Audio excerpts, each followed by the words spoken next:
할렐루야. 사랑하는 대강의 가족 여러분, 오늘 하루도 하나님의 말씀과 동행하는 삶이 되길 소망합니다. 오늘 함께 나눌 하나님의 말씀은 로마서 7장 7절에서 12절 말씀입니다. 그런즉 우리가 무슨 말을 하리요?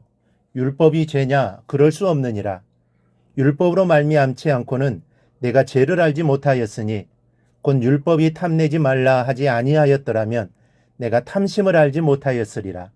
그러나 제가 기회를 타서 계명으로 말미암아 내 속에서 온갖 탐심을 이루었나니 이는 율법이 없으면 죄가 죽은 것임이라. 전에 율법을 깨닫지 못했을 때에는 내가 살았더니 계명이 이름에 죄는 살아나고 나는 죽었도다. 생명이 이르게 할 그 계명이 내게 대하여 도리어 사망이 이르게 하는 것이 되었도다. 제가 기회를 타서 계명으로 말미암아 나를 속이고 그것으로 나를 죽였는지라. 이로보건대 율법은 거룩하고 계명도 거룩하고 의로우며 선하도다. 아멘. 이 앞부분에서 바울은 죄에서의 해방은 곧 율법으로부터의 해방이라고 했습니다. 그런데 바울의 이 주장을 오해하는 사람들이 생기게 됩니다. 왜냐하면 사람들이 바울의 주장을 오해한 나머지 죄와 율법을 동일시하면서 율법은 곧 죄라고 잘못 생각할 수 있었기 때문입니다. 이를 위해 사용한 방법이 바로 메게노이토 용법인데, 이 헬라어 메게네이토는 그럴 수 없느니라라는 뜻을 가지고 있습니다. 그래서 바울은 이 용법을 써서 이렇게 말합니다. 그런즉 우리가 무슨 말을 하리요? 율법이 죄냐? 그럴 수 없느니라. 율법은 죄라고 잘못 생각하지 말라는 것입니다. 율법은 결코 죄가 아니라는 것이죠.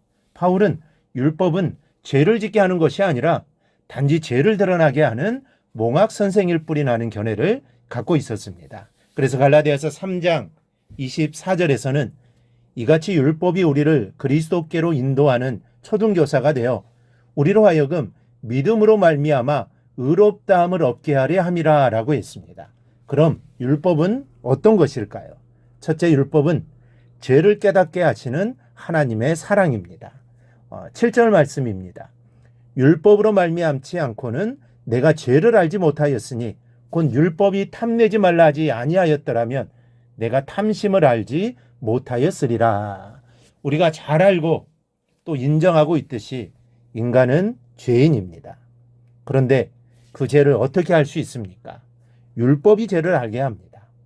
이 법이 생기기 전 고대에는 지금 우리가 죄라고 여기는 것들을 해도 죄라고 생각하지 않았습니다. 생각하지 못한 것이죠. 왜냐하면 법이 없기 때문입니다. 기준이 없었기 때문이죠. 법이 있어야 이런 행동을 하면 죄가 되고 벌이 있다는 것을 알 텐데 법이 없으니 모르는 것입니다. 그러다가 법이 생기면서 지금까지 아무렇지 않게 행했던 일들이 죄라는 것을 알게 되고 조심하게 되는 것입니다. 율법도 법입니다. 율법은 인간이 저지른 죄를 예리하게 지적하고 드러내는 일을 감당하고 있습니다. 왜냐하면 율법은 인간의 행위를 판단하시는 하나님의 기준이기 때문입니다. 그러므로 누구든지 율법에 비추어 자신의 죄와 허물을 알게 됩니다. 내가 지은 죄로 말미암아 멸망할 수밖에 없으며 심판의 대상일 뿐만 아니라 죄의 대가로 죽어 마땅함을 깨닫게 해주는 것이 율법인 것입니다. 그런데 하나님께서 율법을 주신 취지가 사랑에 있었다는 사실이 중요합니다. 인간을 사랑하시기 때문에 죄를 깨닫게 하기 위한 목적으로 주신 것이 율법입니다. 그러므로 율법 속에 담겨 있는 하나님의 참 사랑을 아는 것이 율법의 본질을 이해하는 가장 빠른 지름길입니다. 율법을 주신 하나님의 사랑을 깨닫지 못하고는 율법의 참 의미를 발견하지 못할 것입니다. 그러면 율법은 나쁜 것이다라고 말할 것이며 율법은 필요 없다라고 말을 할 것입니다. 하지만 그렇지 않습니다. 여러분, 율법도 중요합니다. 우리에게 죄를 깨닫게 하기에, 그리고 하나님이 사랑하셔서 율법을 주신 것이기에 중요합니다. 우리가 이 사실을 잊지 않기를 바랍니다. 둘째, 율법은 거룩한 것입니다. 이 거룩이라는 말에는 구별하다, 다르다라는 뜻이 들어 있습니다. 율법은 세상의 법이 아닙니다. 인간들이 만들어낸 법이 아닙니다.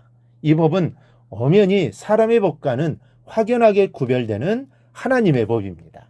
하나님의 명령이요 하나님의 음성입니다. 그런데 세상의 법과는 다른 하나님의 법인 율법은 어떤 역할을 합니까? 바울은 9절에서 이렇게 말합니다. 전에 율법을 깨닫지 못했을 때에는 내가 살았더니 계명의 이름에 죄는 살아나고 나는 죽었도다. 무슨 뜻입니까? 율법을 통하여 죄를 분명한 죄로 자각하게 되었으며 자신은 그 죄로 말미암아 죽은 존재였다는 사실을 알게 되었다는 말입니다. 율법은 바로 이런 역할을 하는 것입니다. 죄를 깨닫게 하고 그 죄로 나는 죽을 수밖에 없는 존재임을 알게 됩니다. 그러니 사람들이 말하는 것처럼 율법을 악하다고 할 수 없는 것입니다. 율법도 계명도 악한 것이 아닙니다. 율법과 계명은 거룩합니다. 그래서 바울은 12절에서 이로보건대 율법은 거룩하고 계명도 거룩하고 의로우며 선하도다라고 결론을 내립니다. 그러면 율법은 그리고 계명은 지켜야 하는 것입니까? 지키지 않아도 되는 것입니까? 당연히 지켜야 하는 것입니다. 율법을 지키려는 마음을 가질 때 우리는 죄를 이길 수 있습니다.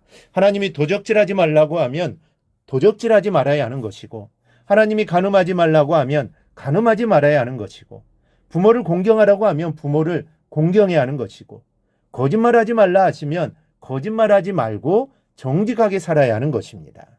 여러분, 하나님께서 우리에게 악한 것을 주시겠습니까? 절대로 그렇지 않습니다. 하나님 우리에게 선하고 거룩한 것만 주셨습니다. 하나님이 주신 모든 것은 선하고 거룩합니다. 율법도 계명도 거룩한 것입니다.